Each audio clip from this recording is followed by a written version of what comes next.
Okay, we are in Judges, chapter 6, verse 31. Again, I'll repeat what Yoash's father was saying.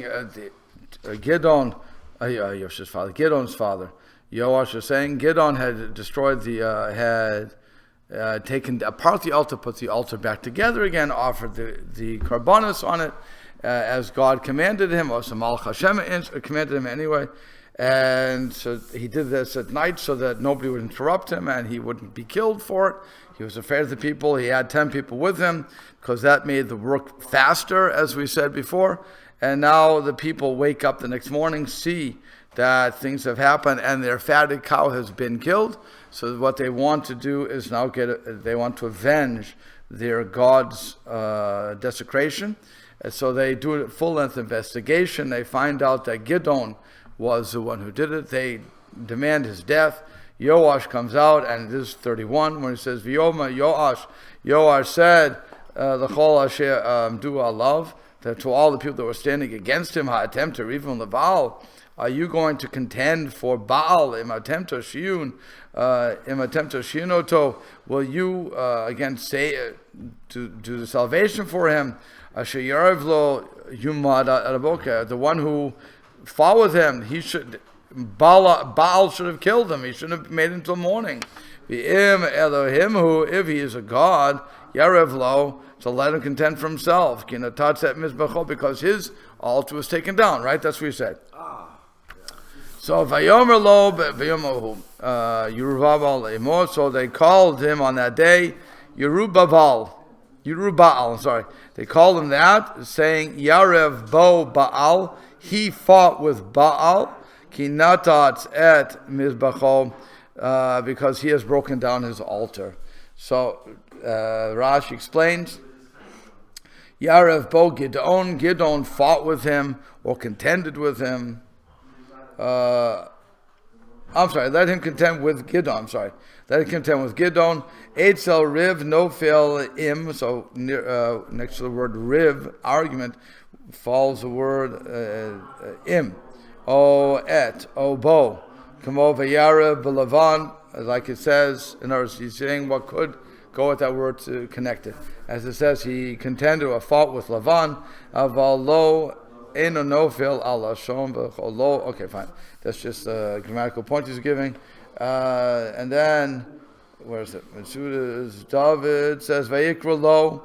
Yoash called him. He called his son Gideon by this name. Okay, so Yoash is the one who's calling his son Yerubbaal. That's that. And then you have this guy says, Yoash said this to deceive the people by implying that the Baal would contend for himself. Thus he convinced them that there was no need to pursue Gideon. Others explained that Yoash actually meant that Baal should fear Gideon, Yareh Baal, not Yarev Baal, since Yerubbaal has only one bait rather than two. However, the people interpreted his comment to mean Yarev Bo Baal, let Baal contend with him. This incident was designed to further the people from idolatry, which would consequently enable and assure Israel of achieving salvation. Hence, the significance of the name Yerubbaal, indicating that Gideon was in opposition to the Baal. Okay, so you're going to this name, Yerubbaal and Gideon are used interchangeably throughout the whole thing. Okay? Did he say something here? I forget already. Yeah, so the Malbim says, Vayikra lo, he called to him, Leman yadu mizeh shabal Hevel, in order to know that Baal was nothing. So Karalo b'shem zeh, he called him with this name, Sheyesh lo meriva im Baal, that he made an argument with Baal. V'hu kofir bo v'avoided Hashem. So he denied the power of Baal and he served Hashem. Okay, and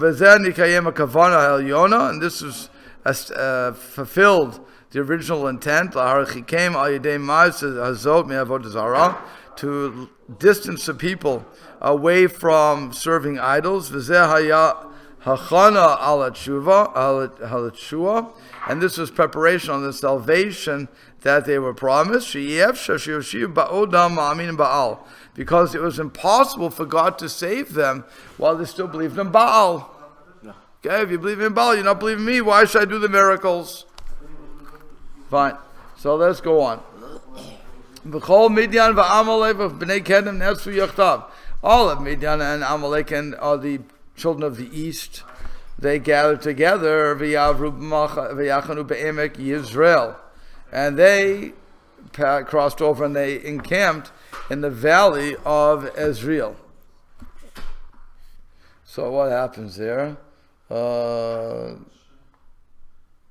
They crossed over the Jordan, it says. Okay, so they crossed over, fine. And then, so he's, okay, next one.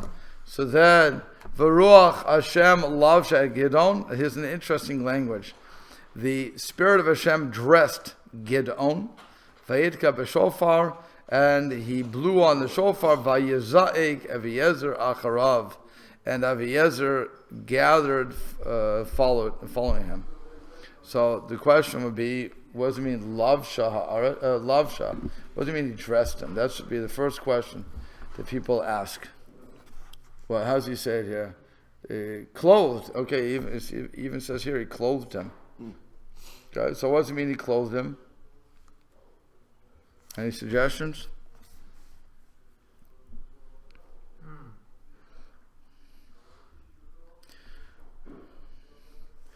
Did I wake you up? Okay.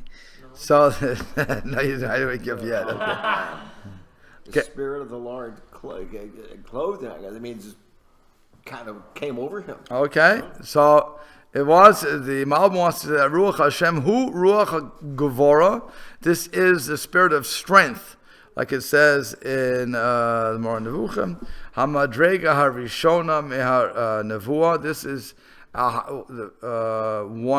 the first level of Nevuah, of prophecy. Shechol Ruach Elokim al Ish Echad, that the Spirit of Hashem, the attribute of justice, falls or covers a man, lahachil goy kulo, in order to save the entire nation. Okay, so that's what he's being clothed with, that sort of Spirit of Hashem. In other words, one of judgment.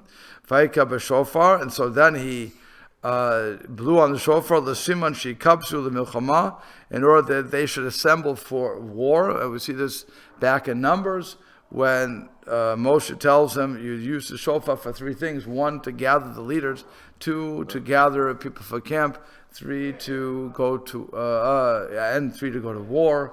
And there's other reasons that we blow the shofar, but those are the main ones. V'yizak Aviezer mishpachto v'iro, so his family and his city went up with him. They all gathered together to go up. Okay, that's Aviezer. So it says Malachim shalach v'chol Menashe. So now messengers were sent throughout Menashe via Zaik, Gam hu acharav, and they too gathered after him.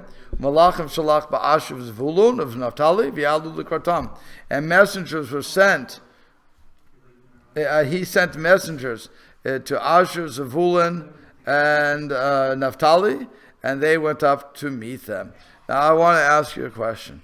I translated incorrectly as Malachim were sent. How do we know that it was not that they were sent, but that he sent them? How do we know what? In other words, I said, because I wasn't really paying attention to the grammar, I was just going with more of a storyline. So I said, Malachim shalach v'chol Menashe, and I said Malachim were sent. How do I know that's not true? It's not that Shalach is he sent. Shalach is he sent, right? That's all. Oh, Good. It's as simple as that. Okay. Sometimes you have to stick with the grammar. And so it will be, were sent would be nishlachu, passive. Oh, so how come it has? So he sent first. Because he sent umalachim shalach, and he sent to Malachim. Now he sends it to Menashe. I'm just pointing out that sometimes if you're not careful, the verb first. No, you don't have to. No, you can do either way. Right. The question would be, why isn't there an at in front of it? Oh, because it's malachim, not hamalachim. That's why there's no et. It's not an indirect. It's an indirect object. Okay. So that's why you don't need the et. So again, he sent out the son of Sin. He sent malachim to Menashe, Asher, Zevulun, and Naphtali. He didn't send him everywhere else.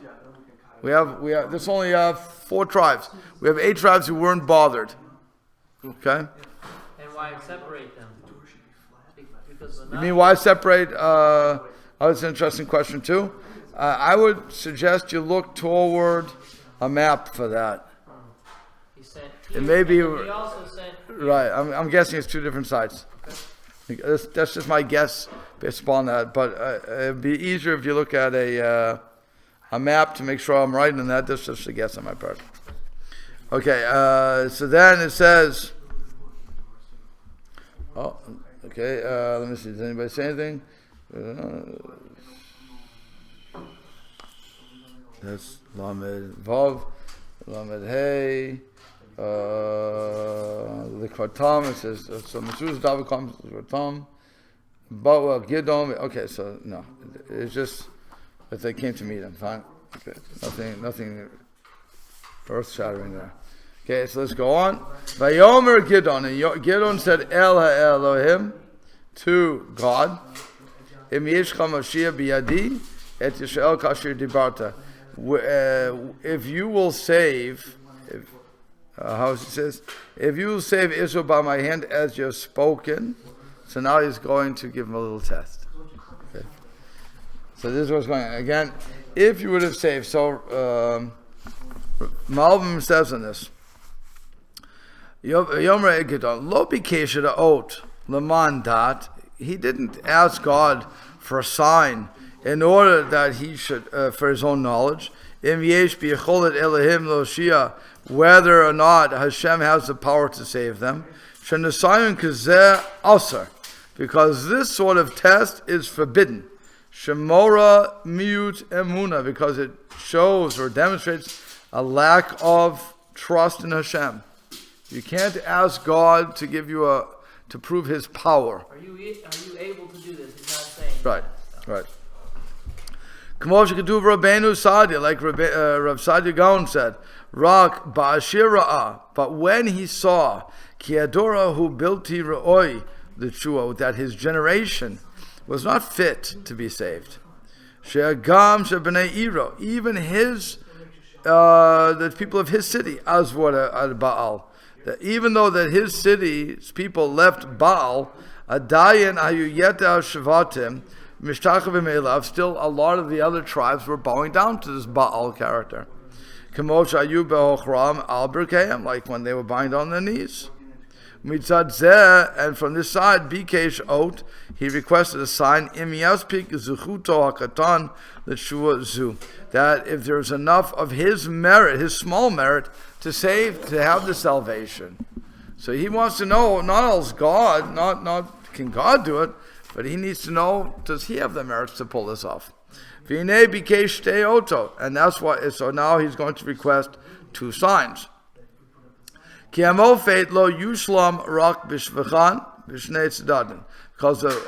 mofed, a wonder, is not complete, is only complete in the praise of 2 sides. One is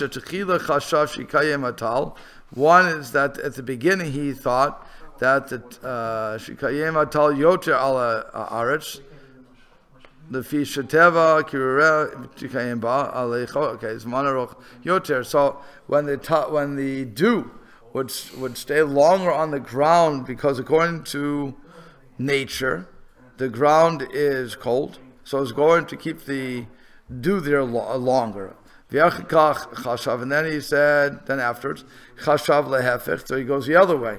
Sheyesh loma sheyagiza mitzad rufia savgutia, that the fleece from the side of it is being soft and absorbent. Timshach ele edatal will absorb all more of the dew. K'moshe katuv Baal HaKeda, like the Baal HaKeda said. That's why he said spread the fleece ki ikar hamofet shehitkayim ba'atal achikach. Because the main thing was that the main part of that sign would be that the dew would remain afterwards. You're getting, by the way, you're getting the test beforehand. He's giving you what the tests are going to be, so you know what's going on. You can read faster. Because when the pulling of the tal, the dew at the beginning, like I said, that is the nature of this fleece. And the second wonder, he said, that would be the fleece would be dry. So again, the main wonder would be that it was dry from the beginning, and didn't take the dew at all, with its absorption, with its ability to absorb. And so you would have these two tests for the parable,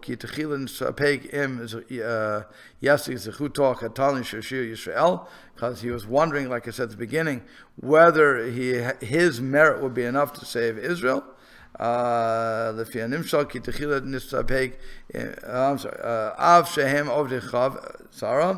though they were worshiping idols, that's why he says, if you will allow, if you will have a salvation through my hand, which means in my merit, Israel, and his merit began in the winepress. That's where the Malach appeared to him, or showed himself to him.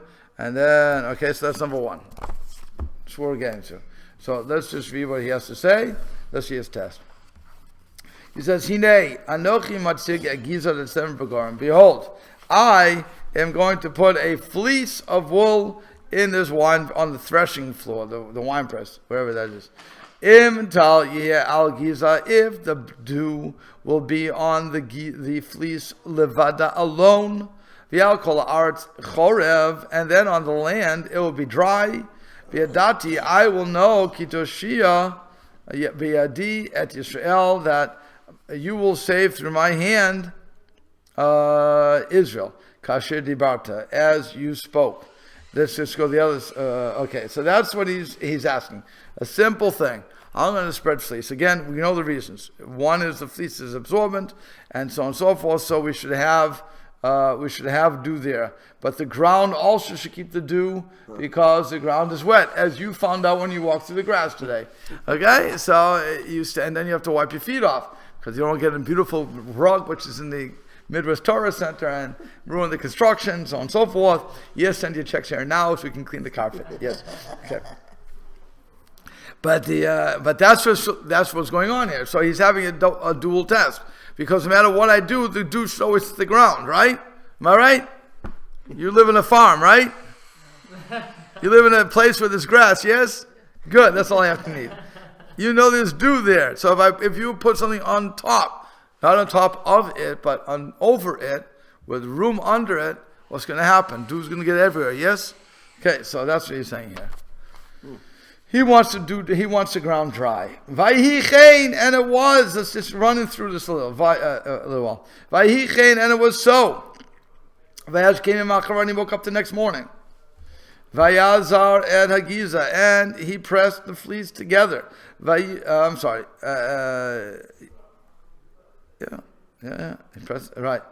pressed the fleece together, v'yimetz, kol talman giza, and he squeezed out, or wrung out the dew from the giza, malo sefel mayim, filled up a bowl of water. So much water he had. Okay, so fine. And so Gideon says to God, Al yichab chabi, don't be angry at me. It's interesting. He doesn't say, please don't be angry. Al na. He says, don't be angry. Oh. Huh. He could have said, Al na yicharav chabi. It doesn't say that. Okay. So he says, do not be angry with me. V'adabra achapam. But I will speak one more time. This is reminiscent of whom? Who remembers this line? Avraham. When Abraham's talking about Sodom and Gomorrah, he says to God, please don't be, he says, I'll not, but please don't be angry with me, I'm going to speak one more time. Okay. Anasen now rakapam begiza, I'm going to test you one more time. Okay, with this Giza. But now, what's going on? Yehi na chorev el Giza levada ve'el kol haaretz yatal. Let the fleece be dry, totally dry, and let the ground around it be wet with dew. Okay, we are testing God left and right here. God has nothing to do but to play with Gideon. That's all. Okay. And so, Rashi explains, and it was so that it worked out the first night. He said, "Shaya tal al giza levada," that there was only tal, only this dew on the fleece alone. Yotim yishar come up more than any other places. Kmo shaya omer malo seifel mayim, as it says, he filled a bowl of water with it. Aval al kol haaretz chorev, but on the whole ground, chorev, it was dry. That he didn't fulfill. Hashem did not fulfill that. Why?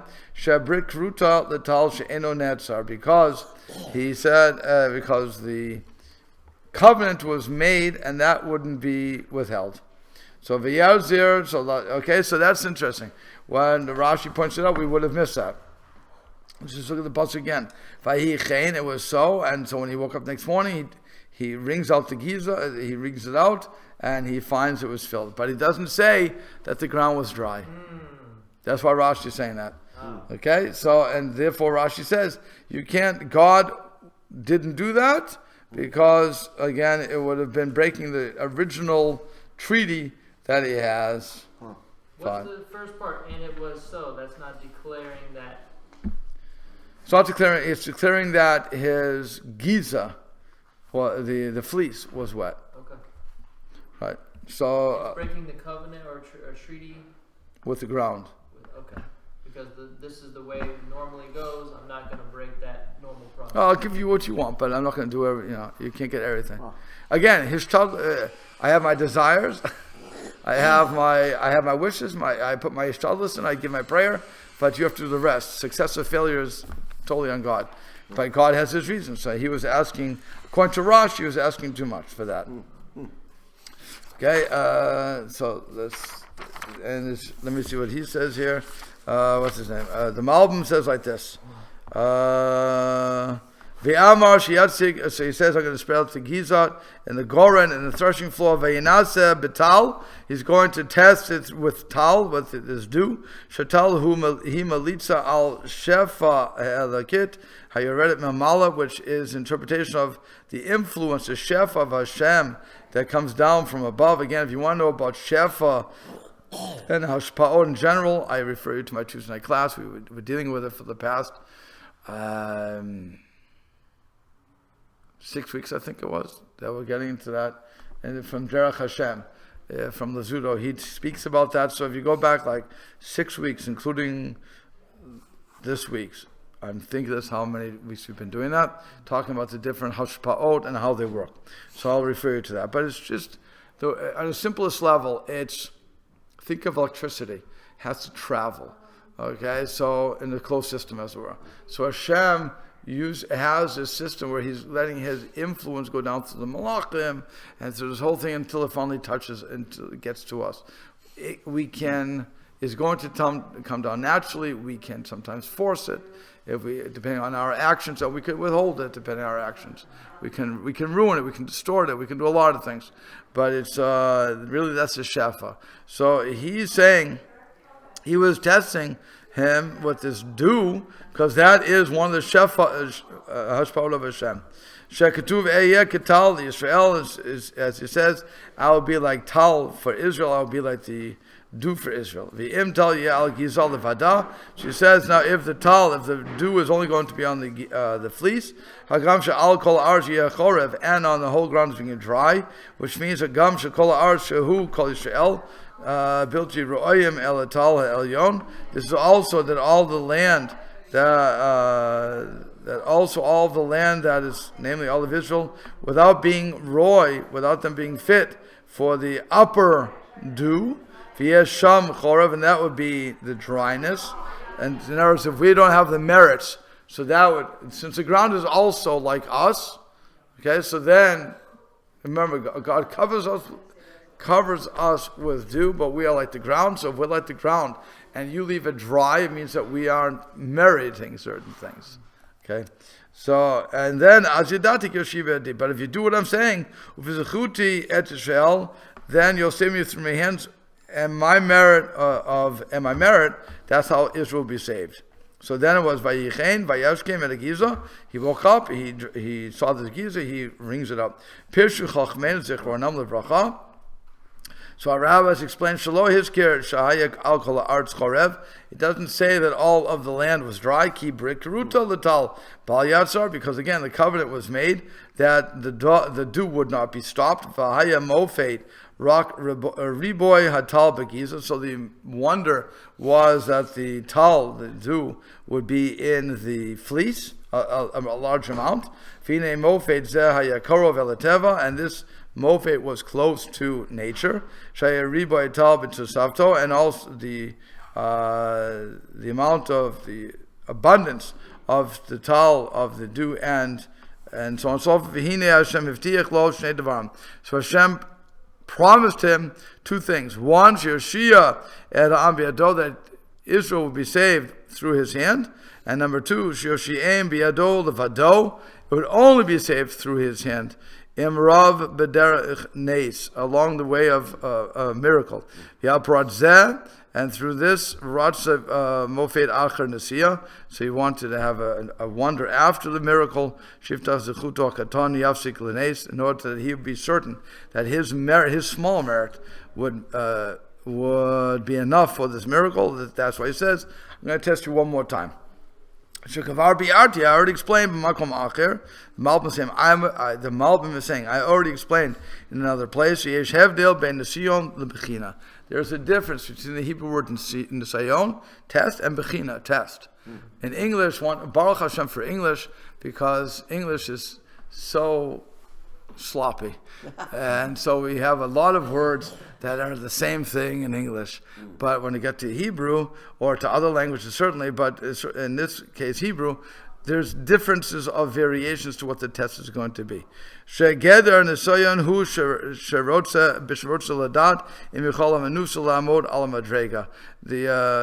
gedolah mimashahu. So nesayon is when we want to know if the testee can rise to a greater level. Remember, a test is never given by the testor. God always knows what you're capable of. He doesn't need to test. You need the test. You need to know what you're capable of. And by the way, I've always said this many times too. If a teacher really needs to rely upon the test score to know how well the child is doing, the teacher is not doing their job. The teacher should never need to know what the test score is. They should know, based on what the effort and everything else that the child has, what that child is going to score. If the teacher, and that's why, by the way, if you get a high score, the teacher, and you never put the effort in, suddenly you got a high score, Raise an eyebrow. The teacher will say, okay, how'd you cheat? Or the other way, I was an A student in algebra. The teacher was a good teacher. I was an A student. I was getting 90s, 95s, 100s, no problem. She gave one test. I think I got something like a 60, 50, whatever it was, a quiz, whatever it was. And she wrote down spring fever, ? And said, forget it. It's an aberration. You didn't think, you were off dreaming. She knew that wasn't my work, so she basically rejected the test. So she knew I was an A student, so okay. Everybody's entitled to a day off. Fred Neville's for a day off, but that's what's going on here. So the tester should never be surprised. But I have to know what I'm capable of. So that's why I'm tested. So that's when you need to test, again, to try this thing, if you can go up from the level that is close to nature to a level that is close to miracle, if you will. And that's when the fleece would be totally dry. Shazer the Gamri Neged Hateva. This is totally, if that would have happened, it goes totally against nature. Muvuar Beklali, Lashon, and explain in the rules of the language. Shebal Lashon Yaktim Tamid et Masha Hu Ikar B'Mamar. That the language will always put that which is the main thing first in the statement. So according to that, should say the opposite. Im al kola chorev. If the whole land is dry, and then the fleece would be dry, wet. But what happens here is both tests they were with the fleece. Ki gam pa'amarishon yadashi yeshal yasher tal. Because also the first time he knew that it was impossible to withhold all of the dew. Rak b'chein im yakol kach tal b'shef ala giza ashlefi irko ye ala arts chorev. If he wanted, but again, he knew that it was impossible for the dew not to come down on the ground. He just wanted to make sure that the fleece would have more water than necessary, and that's why he had to put the word Giza first as compared to what would be logical, namely the ground. We'll have to stop here. Okay.